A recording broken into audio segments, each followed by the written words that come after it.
Hello दोस्तों, नमस्कार। स्वागत है आपका आपके अपने चैनल टारगेट विद आरबी में।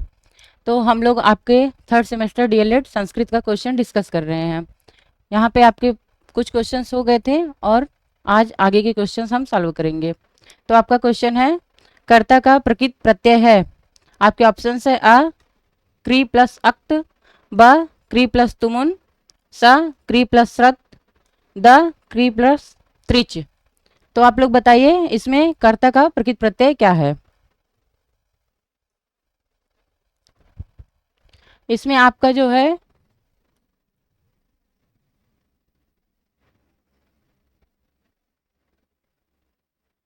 आपका कर्ता का जो प्रकृत प्रत्यय है वो क्री प्लस त्रिच है, जिसमें क्री धातु है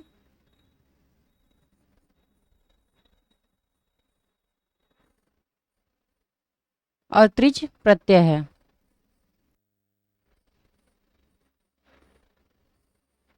त्रिच का अर्थ होता है करने वाला।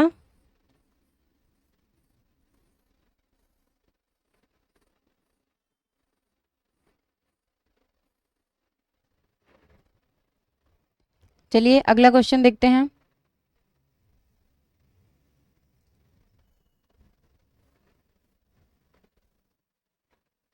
क्वेश्चन 65 है, पठ धातु में तुमुन प्रत्यय लगाने पर रूप होगा। आपके ऑप्शन है आ पठितुम, ब पठित्वा, सा पठितुम, द सभी। तो आप लोग बताइए इसमें आपका उत्तर क्या होगा।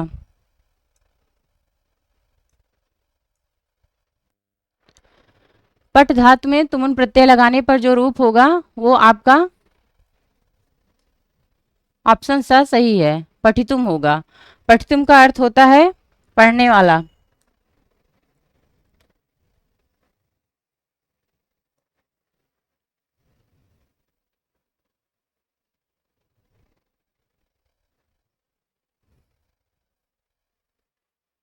क्वेश्चन नंबर 67 है, समास का अर्थ है।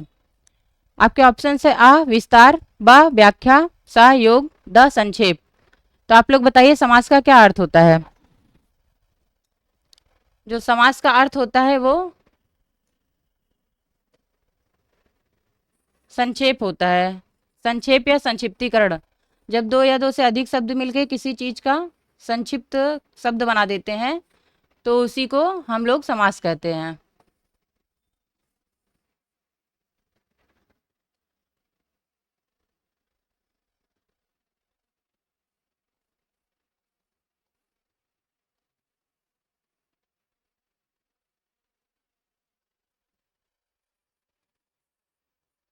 जैसे आपका पीताम्बर।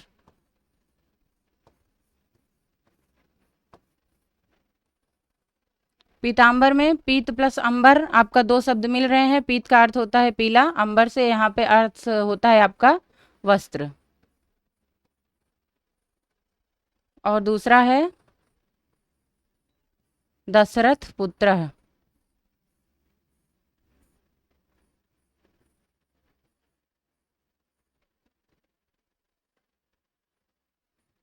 इसका अर्थ ये आपका तत्पुरुष समास का उदाहरण है।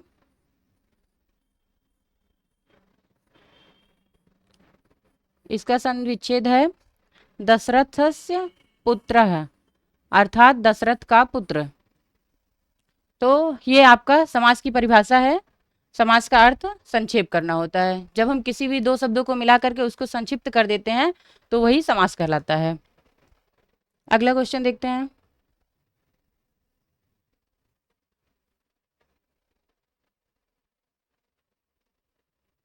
क्वेश्चन नंबर 68 है, पंचाशत का अर्थ है। आपके ऑप्शंस आ 15, ब 25, स 50, द 100। तो आप लोग बताइए इसमें जो है आपका पंचाशत का क्या अर्थ है। आपका जो पंचाशत का अर्थ है वो आपका ऑप्शन स सही है। पंचाशत का अर्थ 50 होता है। पंच प्लस सत, पंच 5 और सत का अर्थ होता है 100। तो ये जो है आपका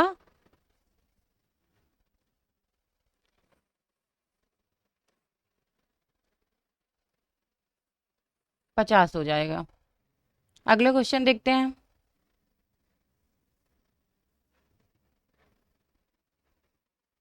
क्वेश्चन नंबर 69 है, पावका में संधि है। आप लोग बताइए पावका में कौन सी संधि है? अ गुण संधि, बा अयाज संधि, स वृद्ध संधि, द यड़ संधि। आप लोग पावक में संधि बताइए। तो जो आपका क्वेश्चन 69 में पावक में संधि है, आपका अयाज संधि सही है। पावक का विग्रह होगा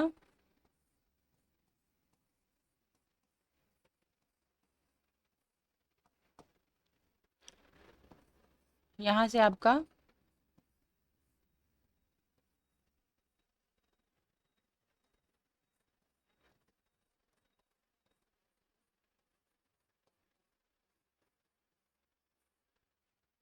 ये अयाज संधि और इसका आपका सूत्र होता है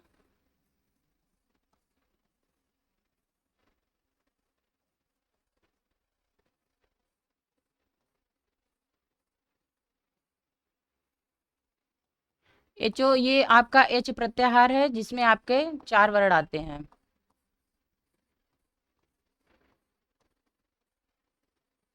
ए ए ओ औ।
तो आपका पावका में जो है अयाज संधि है। चलिए अगला क्वेश्चन देखते हैं।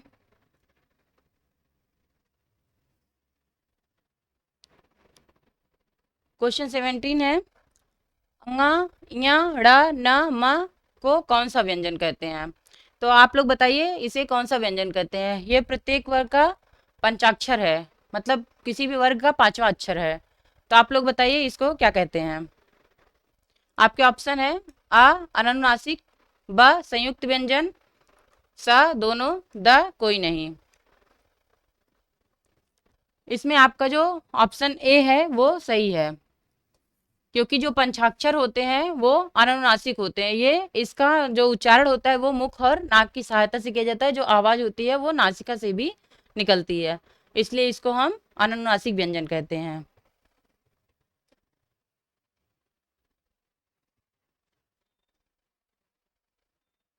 अगला क्वेश्चन 71 ता था द ध न का उच्चारण स्थान क्या होता है? तो आप लोग बताइए इसका उच्चारण स्थान क्या है? आपके ऑप्शन है आ ओष्ठ, ब मूर्धा, स कंठ, द दंत। बताइए आप लोग इसका उच्चारण स्थान क्या है?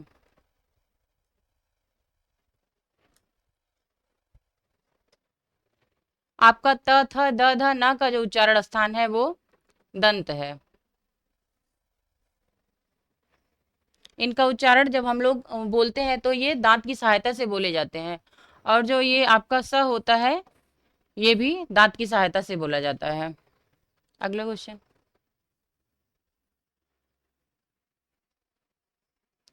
क्वेश्चन नंबर 72 है संस्कृत व्याकरण की दृष्टि से शुद्ध रूप है? आ उपरोक्त, बा उपर्युक्त, स उपर्युक्त, द उपर्युक्त। तो आप लोग बताइए इसमें कौन सा सही है? इसमें आपका जो है संस्कृत व्याकरण की दृष्टि से जो शुद्ध रूप है वो ऑप्शन ब सही है, क्योंकि ये जो रा होता है इसका नियम होता है कि ये जहां पर उच्चरित किया जाएगा ये उसका उच्चारण तो पप होता है ऊपर, लेकिन वो आता है अगले वाले शब्द के ऊपर, तो ये आपका या के ऊपर आता है। ये इसका नियम होता है। चलिए आगे देखते हैं।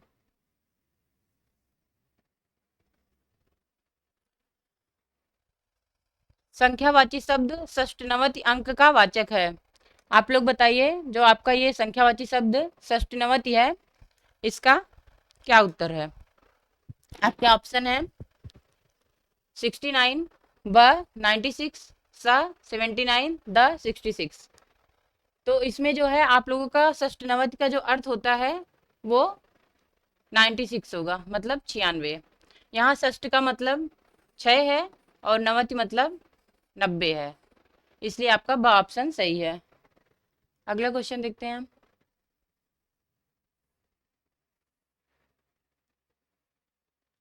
74, ज वर्ण का उच्चारण स्थान है। आप लोग बताइए, ज वर्ण का उच्चारण स्थान क्या होता है? आपके ऑप्शन अ कंठ, ब तालु, स ओष्ठ, द मूर्धा। तो आप लोग बताइए, इसमें आपका उच्चारण स्थान क्या है?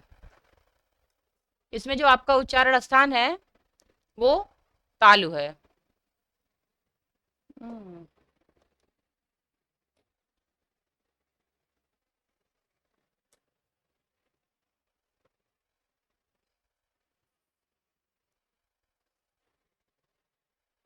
अगला क्वेश्चन।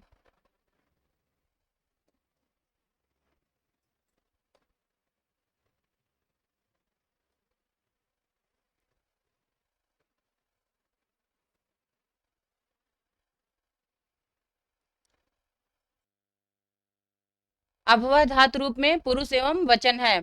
आप लोग बताइए, इसका उत्तर क्या सही है? आपका ऑप्शन है अ मध्यम पुरुष एक वचन, ब उत्तम पुरुष एक वचन, सा प्रथम पुरुष एक वचन, द मध्यम पुरुष बहुवचन। तो आप लोग बताइए, अभवा में आपका कौन सा रूप है? अभवा धातु रूप में आपका पुरुष एवं वचन है। इसमें आपका ऑप्शन ए सही है, मध्यम पुरुष एक वचन।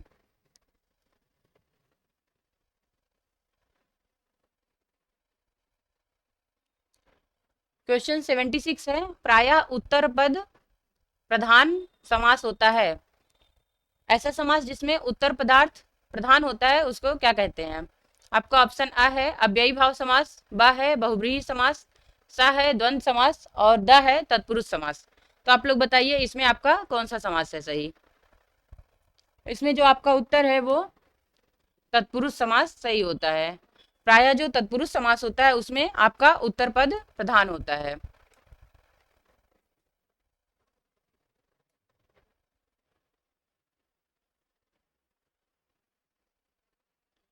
क्वेश्चन नंबर 76 है, कर्ता का इष्टतम कारण क्या है? तो बताइए आप लोग, कर्ता का इष्टतम कारण क्या है? आपका ऑप्शन अ संबंध कारक, ब करण, स संप्रदान, द कर्म। आप लोग बताइए, कर्ता का इष्टतम कारण क्या है?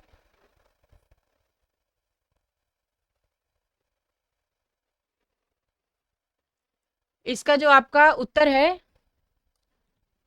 वो क्या है? आपका उत्तर जो है कर्म है। कर्ता का इष्टतम कारण जो होता है वो कर्म होता है।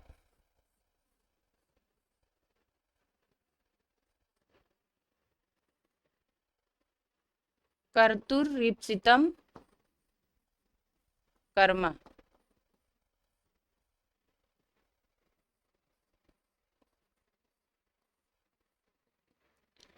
कर्ता जिसको प्राप्त करना चाहता है उसमें विशेष रूप से कर्म संज्ञा होती है, इसलिए कर्ता का इष्टतम कारण जो होता है वो कर्म होता है।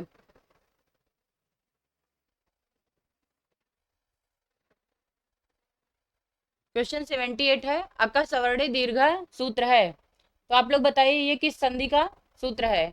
आपके ऑप्शन से अ आयात संधि, ब दीर्घ संधि, स गुण संधि, द यड़ संधि। अका सवर्णी दीर्घ किसका सूत्र है? आप लोगों को अब तो याद होना चाहिए, बताया गया था। ये आपका दीर्घ संधि का सूत्र है।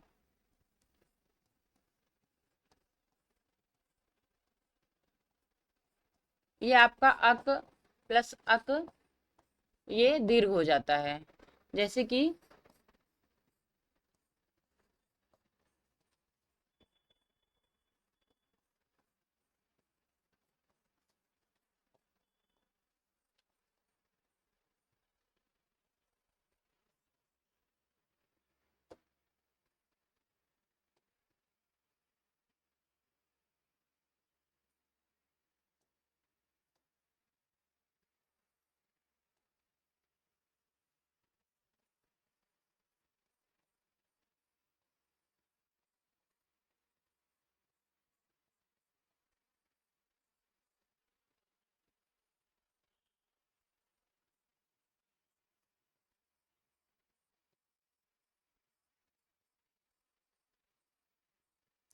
इसमें आपका कोई भी, चाहे ये आ के साथ आ आएगा या आ आएगा तो इसका दीर्घ हो जाएगा, या फिर ई के साथ ये वाली ई आएगी या ई वाली ई आएगी तो भी आपका दीर्घ हो जाएगा। इसमें जो भी है दोनों चाहे समान स्वर हो या असमान हो तभी भी आपका दीर्घ हो जाता है, इसलिए इसको हम लोग दीर्घ संधि बोलते हैं।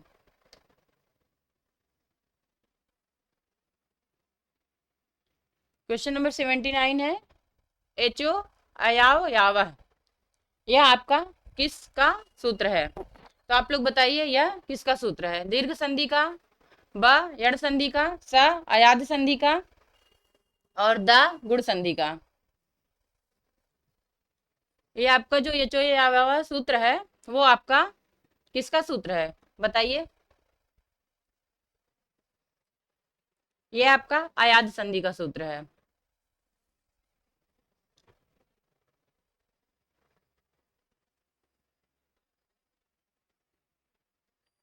आपका नेक्स्ट क्वेश्चन है, मधु प्लस हरि की संधि होती है मधुरी है, ब मधुरी है, स मधुरी है, द मध्वरी।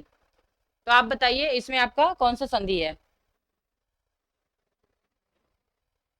इसमें आपका जो द ऑप्शन है वो सही है। इसमें आपका यण संधि है।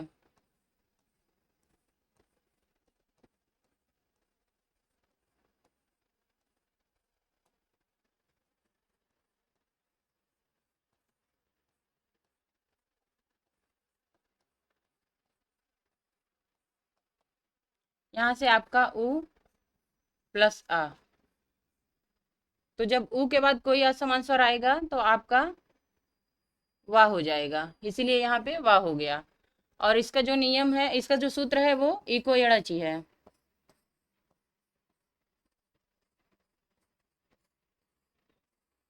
जब इक प्रत्याहार के बाद अच प्रत्याहार आता है तो यड़ प्रत्याहार हो जाता है।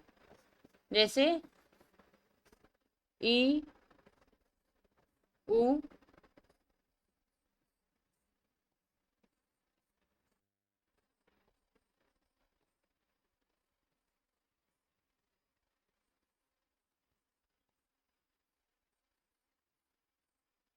जब इक मतलब ई उ री, री के बाद कोई भी असमान स्वर आता है तो आपका ई का या, उ का वा, री का र और री का ला हो जाता है। चलिए अगला क्वेश्चन देखते हैं।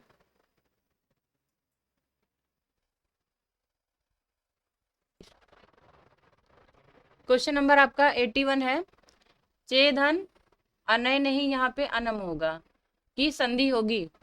तो आपका ये जो होता है इसमें कौन सी संधि है? आपके ऑप्शन से अ चीनम, ब चैनम, स चायनम, द चयनम।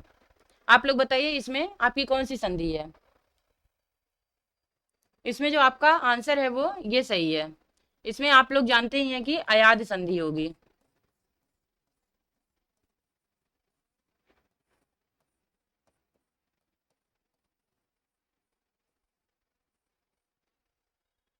ये जो है आपका,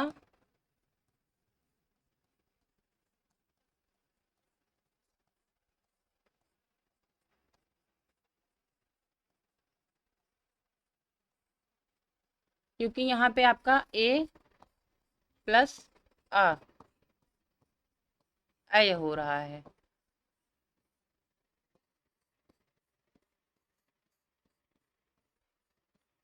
ओ प्लस आ आपका अव होगा, क्योंकि इसका जो सूत्र है वो एचो अयाव अयाव याव है। और आपका जब ये ए होगा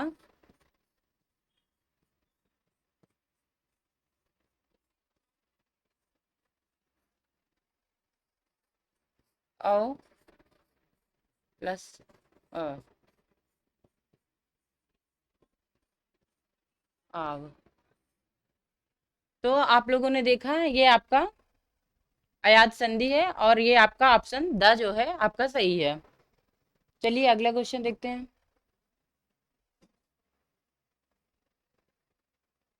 आप लोग बताइए, अवनीसा में संधि है, ऑप्शन अ दीर्घ संधि, ब गुण संधि, स वृद्ध संधि और जो द है यड़ संधि। आप लोग बताइए अवनीश में कौन सी संधि है?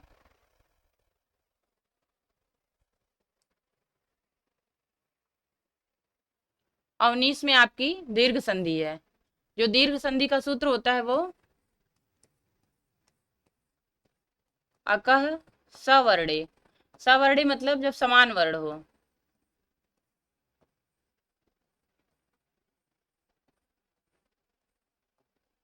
जब आपका समान वर्ण रहेगा तो आपका दीर्घ संधि होगा। अकह अक प्रत्याहार होता है, जैसे एग्जाम्पल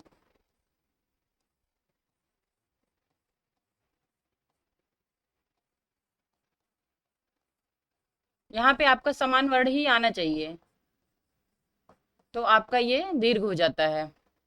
ये आप लोगों को समझ में आ गया होगा। जैसे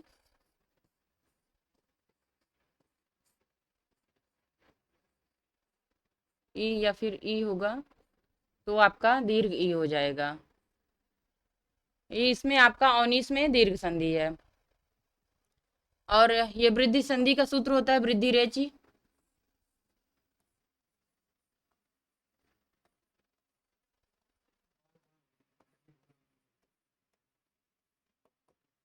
और गुण संधि का होता है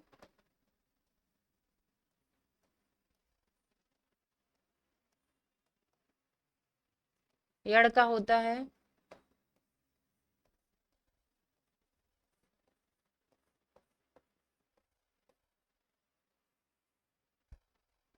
ये आपका सूत्र है।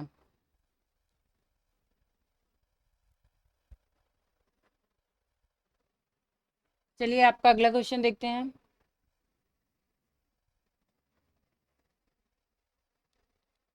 प्रत्युत्तर में संधि है।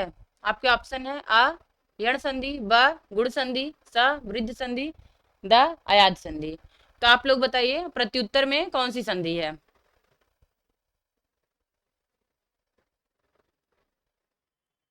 प्रत्युत्तर जो है इसका विग्रह जो होगा आपका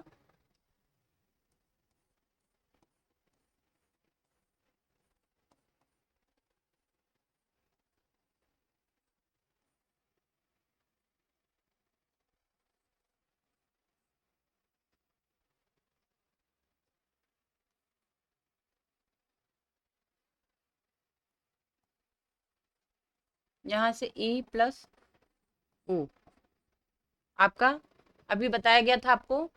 ई के बाद जब ऊ आ रहा है तो आपका क्या होगा।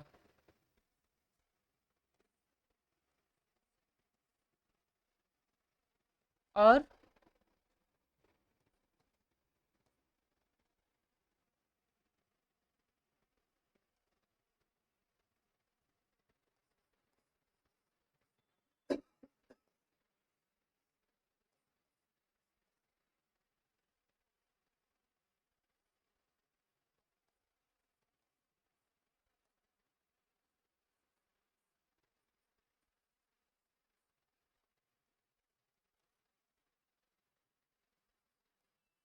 यहाँ पे आपका असमान स्वर रहेगा।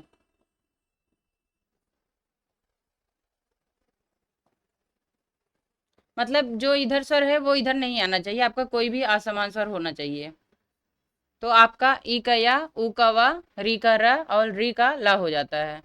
यहाँ पे आपका जो यड़ संधि है। और ये आपका गुण संधि होता है। गुण संधि का सूत्र अभी बताया गया आपको।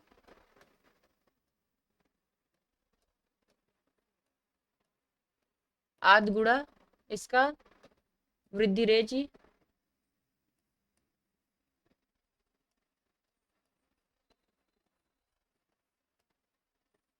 इसमें जो है आपका एक की जगह दो मात्रा आ जाता है। तो वृद्धि वृद्धि संधि जब रहेगा, जब आपको कुछ नहीं समझ में आएगा तो आप दो मात्रा लगा देंगे तो सही हो जाएगा।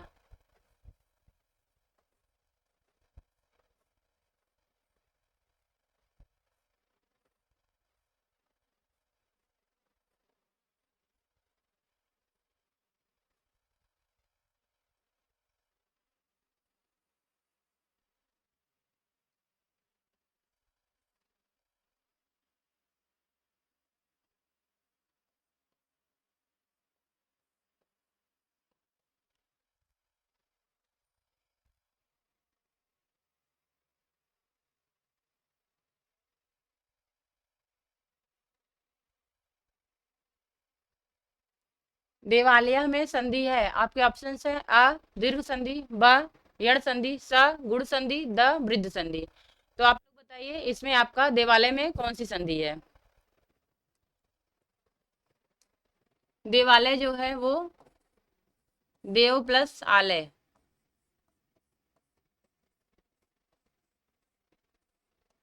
यहाँ पे देखिए आपका अ है प्लस अ, और यहाँ पे दोनों मिल करके दीर्घ बना रहे हैं, इसलिए यहाँ पे जो है आपका दीर्घ संधि ही होगी। और जो ये आपका है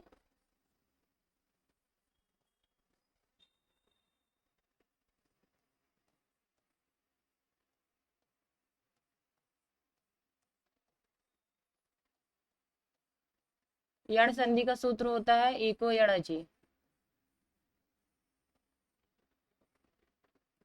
तो इसमें यहाँ आपका ई का या हो जाता है जब असमान स्वर आता है ई के बाद कोई, उ का व हो जाता है और री का र हो जाता है, री का ल हो जाता है। फिर आपका है वृद्धि संधि, इसका सूत्र है वृद्धि रेचि। और ये गुण है, इसका सूत्र है आद गुणा।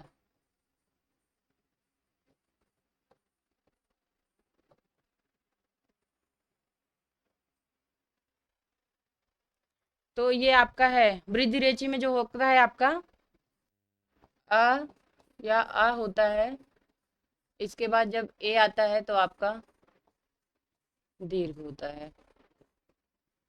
ए या फिर ए दोनों में से कोई भी आ सकता है। और अ या आ के बाद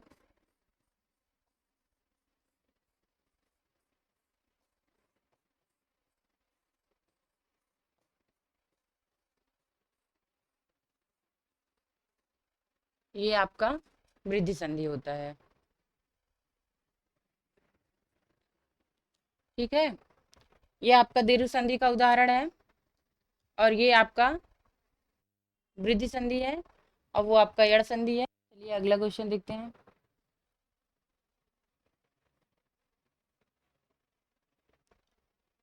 क्वेश्चन नंबर 85 है एकोन चत्वारिंशत्।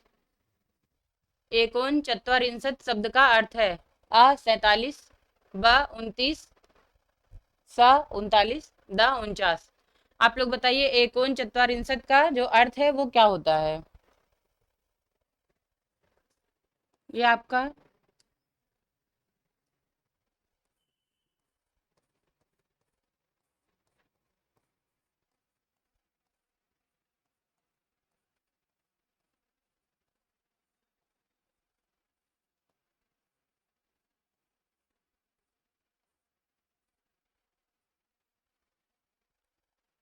एक, और यहाँ उनका मतलब कम होगा।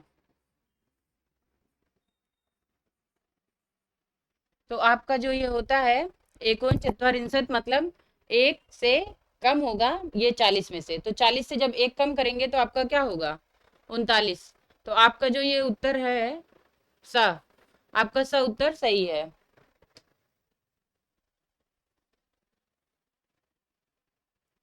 क्वेश्चन नंबर 86 है चोर भयम में समास है। ऑप्शन अ तत्पुरुष समास, ब द्वंद्व समास, स अव्ययी भाव समास और द द्विगु समास। तो आप लोग बताइए चोर भयम में कौन सा समास है?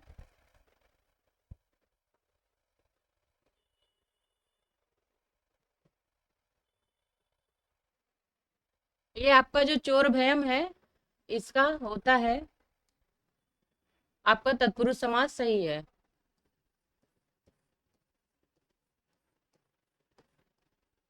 इसका होता है चौराद भयम मतलब चोर से भय।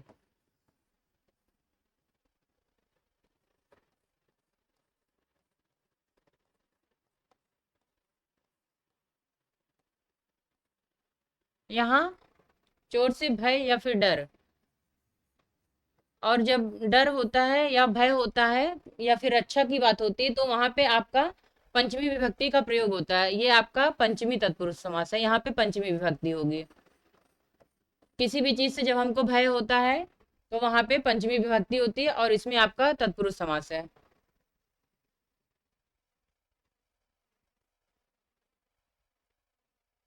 अगला क्वेश्चन आपका है भयार्थक तथा रक्षार्थक धातुओं के साथ विभक्ति का प्रयोग होता है।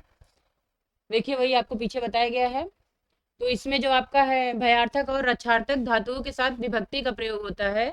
आपका ऑप्शन है अ चतुर्थी विभक्ति, ब षष्ठी विभक्ति, स पंचमी विभक्ति और द द्वितीय विभक्ति। आप लोग बताइए इसमें कौन सी विभक्ति का प्रयोग होता है, अभी तुरंत बताया गया है।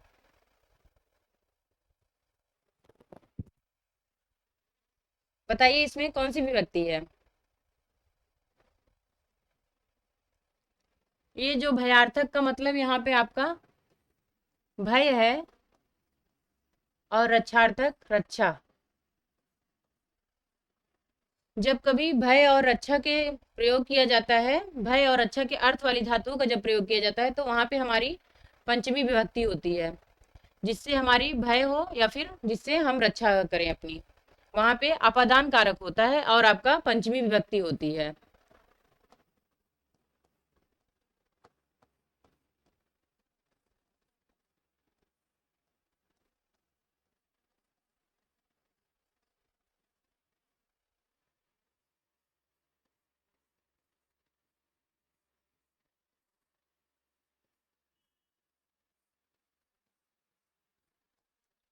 यहाँ पे आपका जो होता है भीतरार्था नाम भय हेतु, मतलब जब भी भय, और यहाँ भीतरार्थ मतलब भीत मतलब भय, और त्राण, त्राण मतलब रक्षा।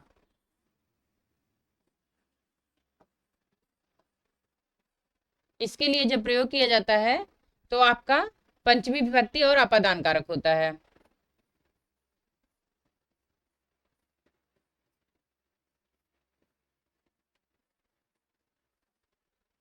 चलिए अगला क्वेश्चन देखते हैं।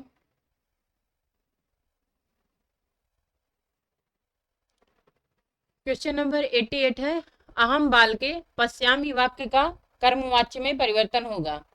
बताइए आप लोग इसमें आपका कौन सा होगा कर्मवाच्य में परिवर्तन। आपका ऑप्शन अ है मया बालका दृश्यते, ब है मया बालकम दृश्यत, स है मया बालकम दृश्यति और द है मया बालका दृश्यति।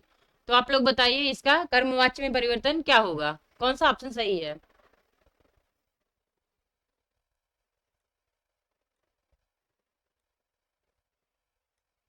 इसका जो आपका ऑप्शन है वो आ सही है, मया बाल का दृश्यते।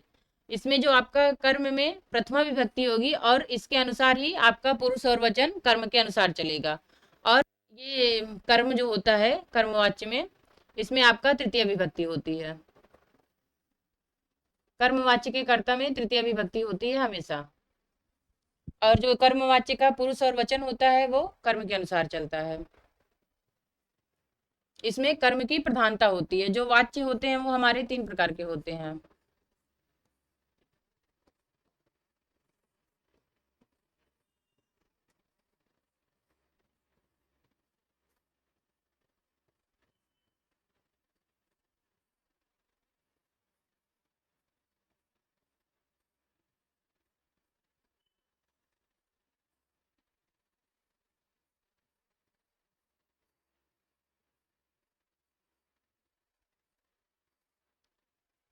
ये आपका कर्तृवाच्य में लिखा गया है अहम बालके पश्यामी। और ये आपका जो होता है कर्तृवाच्य होता है, वाच्य में कर्तृवाच्य एक होता है, दूसरा कर्मवाच्य होता है, तीसरा भाववाच्य होता है। कर्तृवाच्य में कर्ता की प्रधानता होती है, कर्मवाच्य में कर्म की प्रधानता होती है और भाववाच्य में आपका भाव की प्रधानता होती है।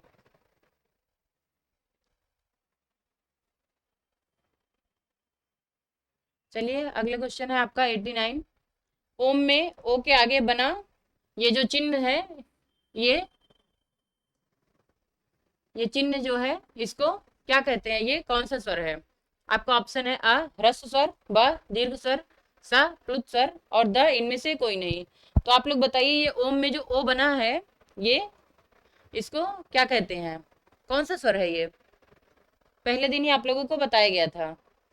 स्वर कितने प्रकार के होते हैं, स्वर तीन प्रकार के होते हैं। तो यहाँ पे आपके तीनों स्वर लिखे गए हैं।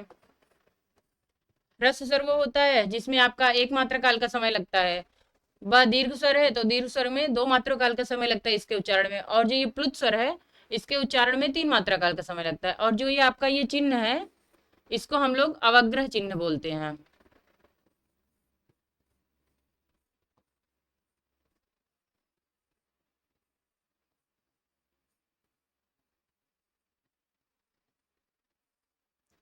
और इसमें जो आपका ऑप्शन है ये स, आपका प्लुत स्वर सही होगा। क्योंकि ये जो है ओम आप लोग बोलते हैं तो इसमें आप लोगों को थोड़ा ज्यादा समय लेना पड़ता है, ऐसे डायरेक्ट नहीं बोल देते हैं, इसलिए इसमें आपका प्लुत स्वर सही होगा।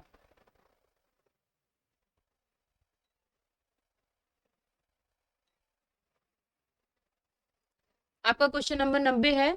ई वर्ड का उच्चारण स्थान है, आपके ऑप्शन है आ कंठ, ब तालु, स मूर्धा, द ओष्ठ। तो आप लोग बताइए ई वर्ड का उच्चारण स्थान क्या है। आपका जो ई वर्ड का उच्चारण स्थान है वो तालु है।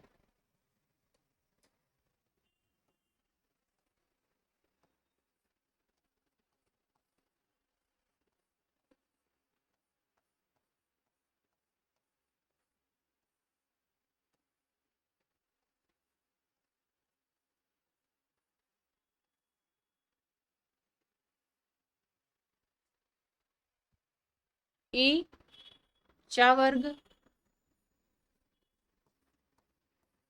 चा वर्ग मतलब च छ ज झ और या। ई वर्ग में, अरे च वर्ग में ये आपके पांचों अक्षर आते हैं। और या से या, ये स, ये सब आपका तालु से उच्चारित किए जाते हैं। अगला क्वेश्चन देखते हैं। क्वेश्चन नंबर 91 है। पितृडम में कौन सी संधि है। आ गुण संधि, ब वृद्ध संधि, स यण संधि और द दीर्घ संधि। तो आप लोग बताइए पितृडम में कौन सी संधि है।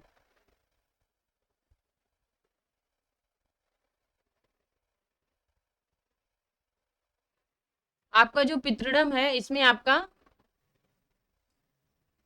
दीर्घ संधि है।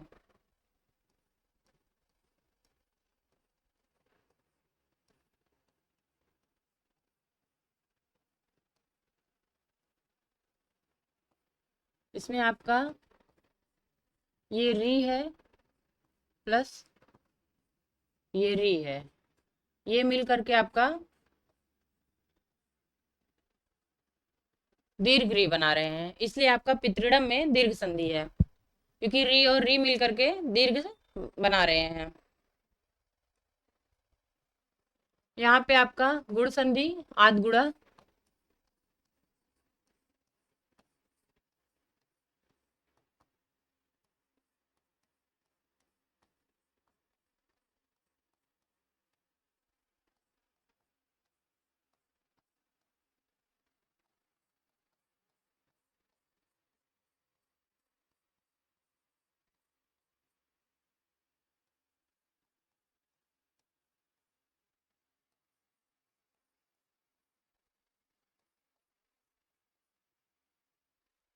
ये आपका इसका सूत्र है आद गुड़ा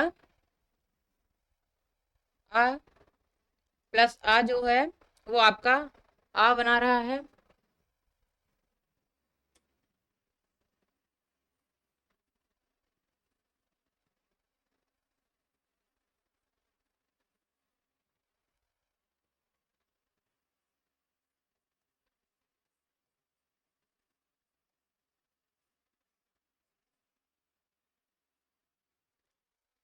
ये आपका गुण संधि है।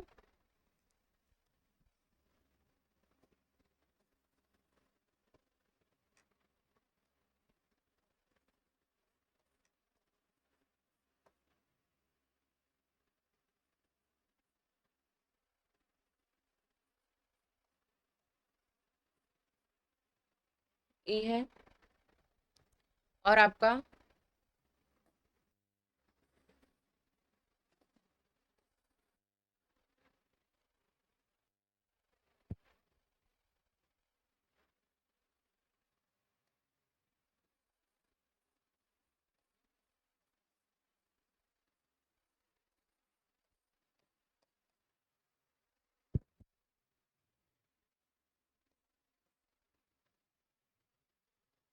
उसके बाद ये आपका वृद्धि संधि है।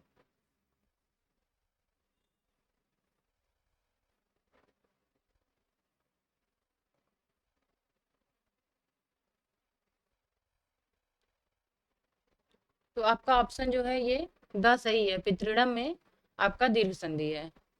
चलिए अगला क्वेश्चन देखते हैं।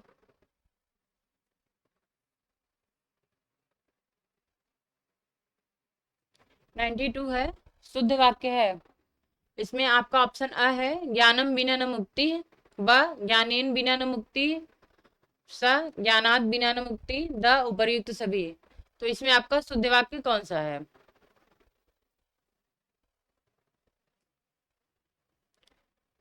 इसमें जो आपका शुद्ध वाक्य है वो आपका ऑप्शन आ सही है, ज्ञानम बिना न मुक्ति। अगला क्वेश्चन देखते हैं।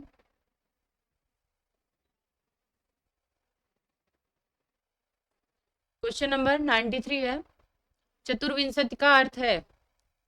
ये जो आपका चतुर्विंशति है इसका अर्थ क्या होता है, आप लोग बताइए। इसमें आपका चतुर मतलब 4 प्लस विंशति 20। इसका जो आपका ऑप्शन आ है ये सही है। चतुर्विंशति का अर्थ जो होता है वो आपका 24 होता है। आपका जो ऑप्शन ब है 80, 80 का जो संस्कृत है वो अशीति, और 16 का षोडश, और आपका ऑप्शन द है 124। 124 का होता है एक शतम चतुर्विंशति।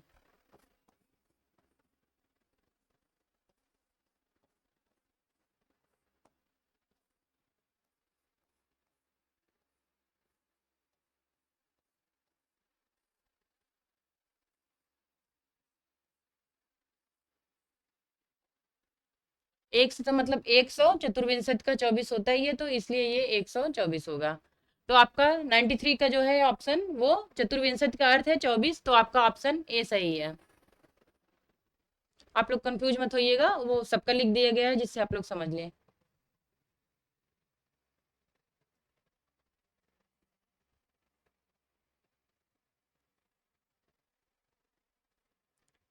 नाइन्टी फोर, क्वेश्चन नंबर 94 है, संस्कृत में भविष्यत काल के प्रयोग के लिए लकार का प्रयोग किया जाता है।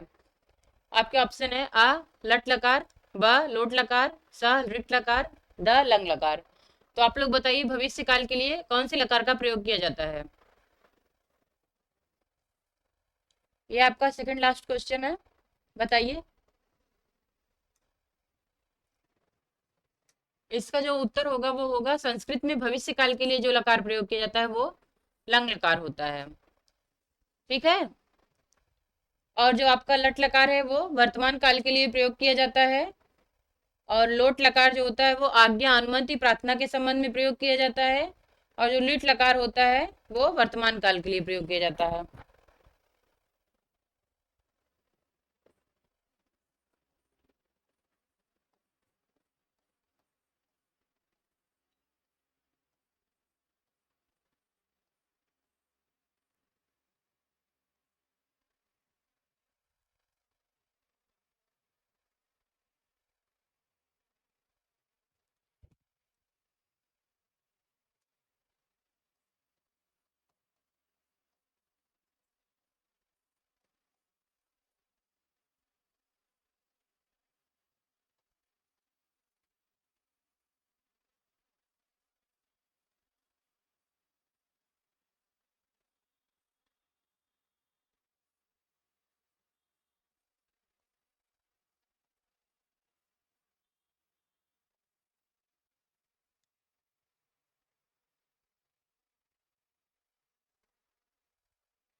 ये आपका अंतिम क्वेश्चन है, क्वेश्चन नंबर 95।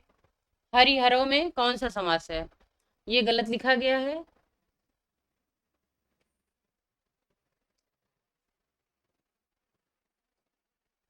बताइए आप लोग हरिहरों में कौन सा समास है। आपका ऑप्शन अ है द्विगु, ब अव्ययी भाव, स कर्मधारय, द द्वंद्व। बताइए हरिहरों में कौन सा समास है। आपका हरिहरों में द्वंद्व समास है, क्योंकि यहाँ पे दोनों पद प्रधान है।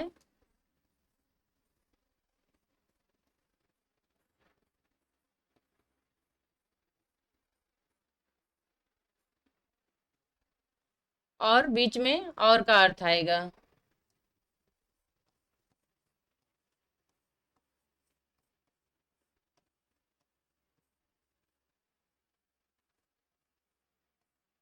यहाँ आपका हरि अर्थात नारायण या फिर विष्णु भगवान हो गए और हर महादेव हो गए। तो ये आप लोगों को समझ में आया होगा, ये टाइपिंग मिस्टेक थी, हरिहरव है। द्विगु समास जो होता है वो संख्यावाची होता है और समूहवाचक विशेषण के रूप में प्रयोग किया जाता है।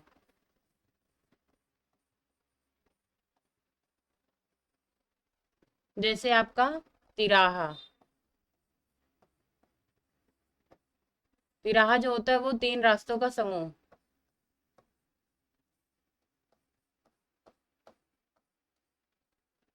जहाँ पे तीन रास्ते आके मिलते हैं उसी को तिराहा कहा जाता है ना। तो ये हमेशा समूहवाचक विशेषण के रूप में प्रयोग होता है। और अव्ययी भाव जिसका पहला शब्द अव्यय होता है वो अव्ययी भाव समास होता है।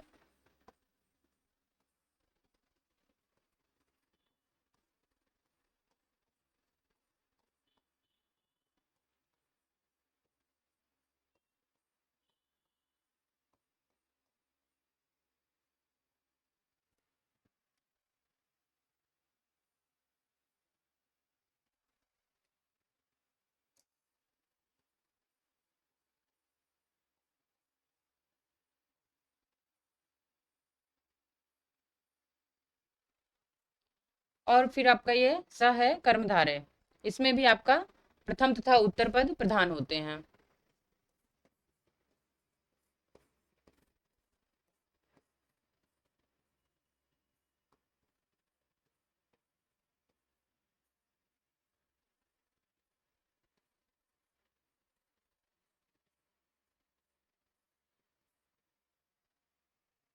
तो आपका ये है जो हरिहरों में आपका कौन सा समास है, आपका इसमें द्वंद्व समास, आपका ऑप्शन द जो है ये सही है।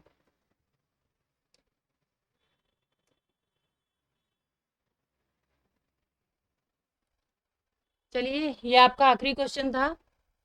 अब आप लोगों के सुझाव आमंत्रित हैं। आप लोगों को क्लास कैसी लगी? अगर आप लोगों को क्लास अच्छी लगती है तो कृपया करके लाइक शेयर और कमेंट कर दीजिएगा, चैनल को सब्सक्राइब कर लीजिएगा। नमस्कार।